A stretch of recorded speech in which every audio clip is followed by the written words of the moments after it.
खौफनाक रात। गांव के किनारे एक पुराना हवेली थी जिसे लोग भूतिया हवेली के नाम से जानते थे। हवेली के बारे में कहा जाता था कि वहां रात के समय अजीबोगरीब आवाजें आती थीं और जो भी वहां गया वह कभी वापस नहीं लौटा। गांव के लोग उस हवेली के पास जाने से डरते थे, लेकिन एक दिन एक युवा पत्रकार राज ने तय किया कि वह इस रहस्य को सुलझाएगा। राज ने अपने कैमरे और नोटबुक के साथ हवेली की ओर बढ़ा। रात का समय था और चांद की हल्की रोशनी हवेली पर पड़ रही थी, जिससे वह और भी डरावनी लग रही थी। जैसे ही वह हवेली के दरवाजे पर पहुंचा, एक ठंडी हवा ने उसका स्वागत किया। उसने दरवाजा खटखटाया और आश्चर्यजनक रूप से दरवाजा खुल गया। हवेली के अंदर अंधेरा था और राज ने अपनी टॉर्च जलाकर चारों ओर देखा। दीवारों पर पुरानी तस्वीरें थीं जो एक परिवार की थीं। अचानक उसने एक आवाज सुनी, जैसे कोई उसे बुला रहा हो। राज, राज। वह आवाज धीरे धीरे उसके करीब आ रही थी। राज ने डरते हुए आवाज की दिशा में कदम बढ़ाया। जैसे ही वह एक कमरे में पहुंचा, उसने देखा कि वहां एक पुराना पियानो था जो अपने आप बज रहा था।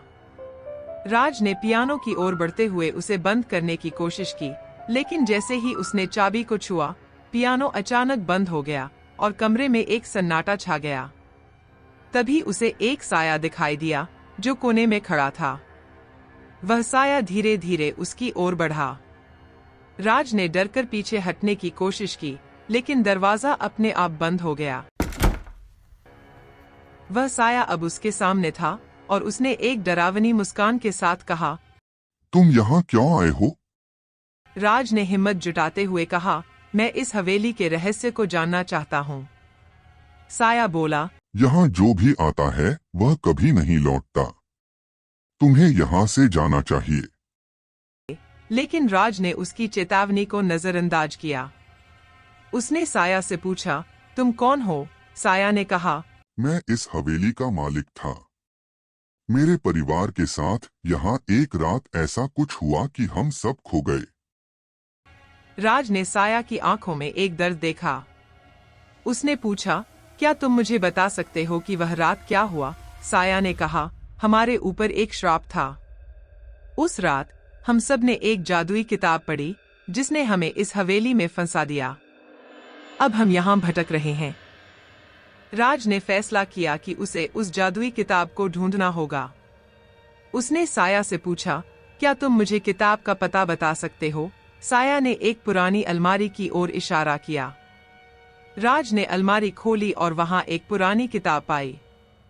जैसे ही उसने किताब खोली, अंधेरा चारों ओर फैल गया।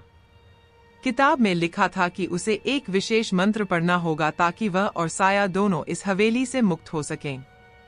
राज ने मंत्र पढ़ना शुरू किया और अचानक एक तेज आवाज आई। हवेली में सब कुछ हिलने लगा। साया ने कहा, जल्दी करो, नहीं तो हम दोनों फंस जाएंगे। राज ने मंत्र पूरा किया और एक चमकदार रोशनी चारों ओर फैल गई। अचानक साया ने कहा, धन्यवाद राज, तुमने मुझे मुक्त कर दिया, और वह एक क्षण में गायब हो गया। राज ने देखा कि दरवाजा फिर से खुल गया है। उसने हवेली से बाहर निकलते ही राहत की सांस ली। लेकिन जब उसने पीछे मुड़कर देखा तो उसने देखा कि हवेली धीरे धीरे धुंधली होती जा रही थी, जैसे कि वह कभी अस्तित्व में ही नहीं थी। गांव लौटकर राज ने सबको बताया कि वह हवेली अब खत्म हो गई है। लेकिन उसके मन में एक सवाल था, क्या सच में वह हवेली खत्म हो गई या वह सिर्फ एक और कहानी बन गई? राज ने सोचा कि कभी कभी कुछ रहस्यों को अनसुलझा छोड़ना ही बेहतर होता है।